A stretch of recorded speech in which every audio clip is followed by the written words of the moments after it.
Hello, my name is Derek Connor, and today we're going to talk about something that I don't think enough people are talking about, and that is the Corporate Transparency Act. The Corporate Transparency Act was passed a couple of years ago. It was actually initially vetoed by President Trump, and then it was overridden by Congress. So the Corporate Transparency Act's purported purpose is to cut down on the ability of people to use U.S. companies like LLCs and C corporations as shells to facilitate illegal business transactions or to commit money laundering. Unfortunately, the vast majority of small businesses will be caught up in a vast net that has been created by the CTA. If you own a small business, it's most likely an LLC or a C Corp or some other similar state-created entity, of which there is about 26 million, I think, in the United States. So this is going to be a lot of people are caught up in this. A lot of different entities will be required to file certain information pursuant to the CTA. So let's take a second and talk about what the CTA requires. So the CTA treats entities that are required to file information with the FinCEN as reporting companies. So what is a reporting company? A reporting company is a company that operates in the United States and is registered to operate in one of the states or tribal jurisdictions.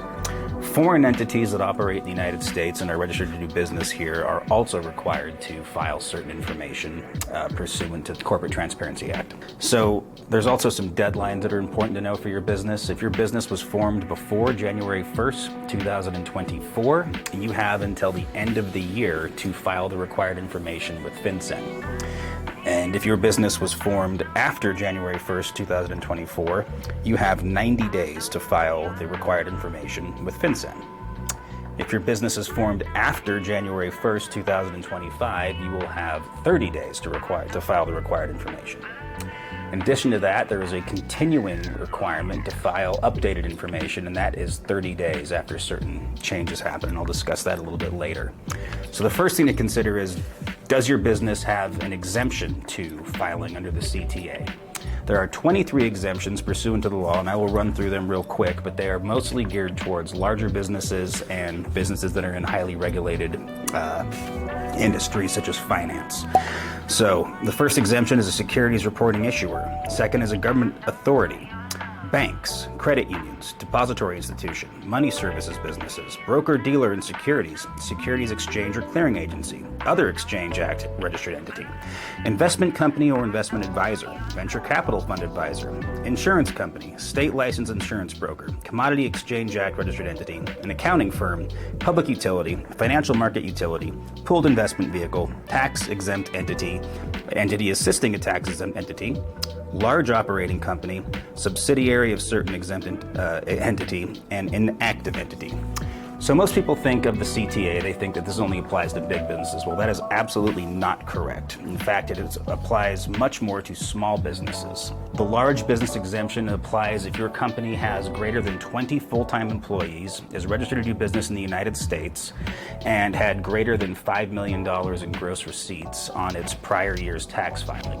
So if your business falls into that category, you and your subsidiaries are exempt from filing under the CTA. So the next thing we need to look at is, what do you have to file with the CTA? You have to file information regarding certain beneficial owners of the company. A beneficial owner is somebody that owns 25% or more of the ownership interest in the company, or somebody that exercises substantial control over the company. So a lot of this is still new. The exercise of substantial control is largely going to be people that are officers in the company, managers of LLCs, or people that are able to direct the financial futures of the company.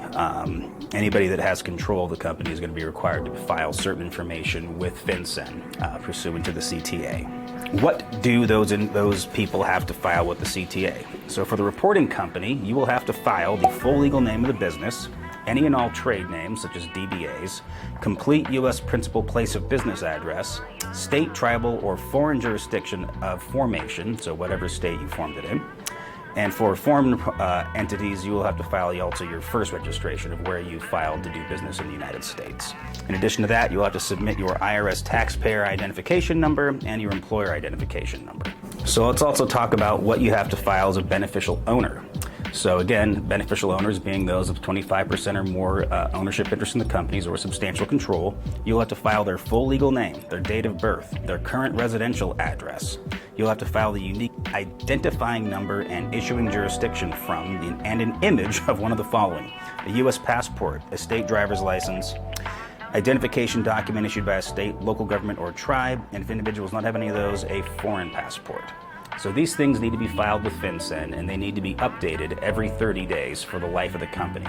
So if you have an officer, a manager of an LLC, or an owner come on that will now retain more than 25% of ownership interest, you will have 30 days to update your filings with FinCEN. Now on to the bad part. There are certain penalties that go along with violations of FinCEN.